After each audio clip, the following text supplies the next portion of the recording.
চুরি দুর্নীতি করে বানিয়েছিলেন প্রাসাদ, কিনেছিলেন প্রচুর সম্পত্তি। মাঝরাতে তৃণমূলের সেই প্রাক্তন বিধায়কের প্রাসাদ ঘিরে ফেলল জনতা ও পুলিশ। পালাতে গিয়ে হাতে নাতে ধরা পড়লেন কালনার প্রাক্তন বিধায়ক দেবপ্রসাদ বাগ। সোমবার রাতে সেই ঘটনাকে কেন্দ্র করে কালনা শহরে তুমুল চাঞ্চল্য ছড়ায়। স্থানীয়রা প্রাক্তন বিধায়কের বাড়ি ঘিরে চোর চোর স্লোগান দিতে থাকে।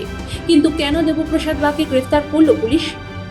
গত কয়েক বছরে দেবপ্রসাদ বাগের অত্যাচারে অতিষ্ঠ হয়ে উঠেছিল কালনাবাসী। কি অভিযোগ নেই তার বিরুদ্ধে? কালনা পুরসভার নিয়োগ, টেন্ডারে দুর্নীতি, শিক্ষক নিয়োগের প্রতিশ্রুতি দিয়ে টাকা তোলার অভিযোগ, এমনকি প্রাক্তন বিধায়কের ছেলের বিরুদ্ধে রয়েছে তারই বন্ধুকে খুনের অভিযোগ। সোমবার গভীর রাতে দেবপ্রসাদ বাগের বাড়িতে পৌঁছয় পুলিশ। তবে এসব কোনো অভিযোগ নয়। কালনা ২ নম্বর ব্লক তৃণমূল সভাপতি প্রণব রায়ের পার্টি অফিস থেকে সরাসরি ত্রাণ উদ্ধারের ঘটনার তদন্তে দেবপ্রসাদের বাড়ি পৌঁছয় পুলিশ। গোটার বাড়ি ঘিরে ফেলেন পুলিশ ও কেন্দ্রীয় বাহিনী। খবর পেয়েই এলাকায় জড়ো হন স্থানীয়রা। বিধায়কের বাড়ির সামনে বিশাল পুকুরের চারদিকে জমায়েত হতে থাকেন তারা। ওঠে চোর চোর স্লোগান। ওদিকে ততক্ষণে বাড়ি ছেড়ে পালিয়েছেন দেবপ্রসাদ। গোপন সূত্রে খবর পেয়ে হুগলি থেকে তাকে গ্রেফতার করে নাদনঘাট থানায় নিয়ে আসে পুলিশ। কিন্তু কেন দেবপ্রসাদকে গ্রেফতার করল পুলিশ? ঘটনার সূত্রপাত গত শনিবার। সেদিন দেবপ্রসাদ ঘনিষ্ঠ কালনা ২ নম্বর ব্লক তৃণমূল সভাপতি প্রণব রায়ের পার্টি অফিস থেকে উদ্ধার হয় বিপুল পরিমাণ সরকারি ত্রাণ সামগ্রী। এরপর প্রণব রায়কে গ্রেফতার করে পুলিশ। তাকে জেরা করেই সামনে আসে দেবপ্রসাদের নাম। প্রণব রায় জানান, এই ত্রাণ সামগ্রী তাকে রাখতে দিয়েছিলেন দেবপ্রসাদ বাগ। সোমবার রাতে সেই প্রণব রায়কে সঙ্গে নিয়ে দেবপ্রসাদ বাগের বাড়িতে হানা দেয় পুলিশ। বাড়ি ঘিরে ফেলে কেন্দ্রীয় বাহিনী। কিন্তু ততক্ষণে বাড়ি থেকে পালিয়েছেন দেবপ্রসাদ।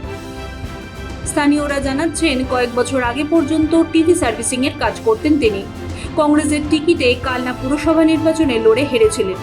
এরপর যোগদান করেন তৃণমূলে যোগদান করতে রকেট গতিতে উত্থান হয় তার। তৃণমূলে যোগদান করে প্রথমে কালনা পুরসভার উপপুরপ্রধান হন তিনি, তারপর হন পুরপ্রধান।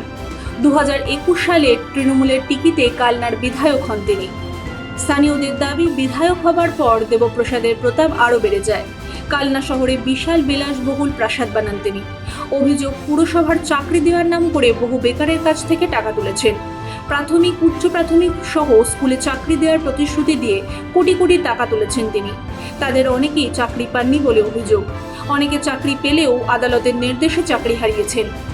শুধু তাই নয়, ২০১৬ সালে দেবপ্রসাদ বাগের নাবালক ছেলের বিরুদ্ধে তারই এক বন্ধুকে খুনের অভিযোগ ওঠে। তখন কালনা পুরসভার চেয়ারম্যান ছিলেন দেবপ্রসাদ। অভিযোগ, নিজের রাজনৈতিক প্রভাব খাটিয়ে ছেলেকে আড়াল করেন তিনি। আজও ছেলের সুবিচারের দাবিতে দৌড়ে দৌড়ে ঘুরে বেড়াচ্ছেন হতভাগ্য সেই পিতা। গত প্রায় ১ দশক ধরে কালনার ত্রাসে পরিণত হয়েছিলেন দেবপ্রসাদ বাগ। স্থানীয়দের দাবি, রাজনৈতিক প্রভাব ও প্রশাসনকে ব্যবহার করে এলাকার বহু মানুষকে ভয় দেখিয়ে সস্তায় জমি দখল করেছেন। এমনকি যে কিশোরকে খুনের অভিযোগ রয়েছে তার ছেলের বিরুদ্ধে, তার বাবাকে ভুয়ো মামলায় গ্রেফতার করানোর অভিযোগ রয়েছে দেবপ্রসাদের বিরুদ্ধে। মঙ্গলবার দেবপ্রসাদকে নাদনঘাট থানা থেকে কালনা থানায় নিয়ে আসে পুলিশ। এরপর তাকে গ্রেফতার করে আদালতে পেশ করা হয়। গত ৪ মে বিধানসভা নির্বাচনের পর থেকে প্রকাশ্যে আসছে তৃণমূলের একের পর এক দুর্নীতি। তবে তৃণমূল যে খুব একটা রাগঢাক করে দুর্নীতি করেছেন তেমনটাও নয়। এবার দেখার বিষয়, দেবপ্রসাদ বাগের বিরুদ্ধে আগে থেকে থাকা অভিযোগগুলোর তদন্ত কবে শুরু করে পুলিশ। ব্যুরো রিপোর্ট, মাধ্যম।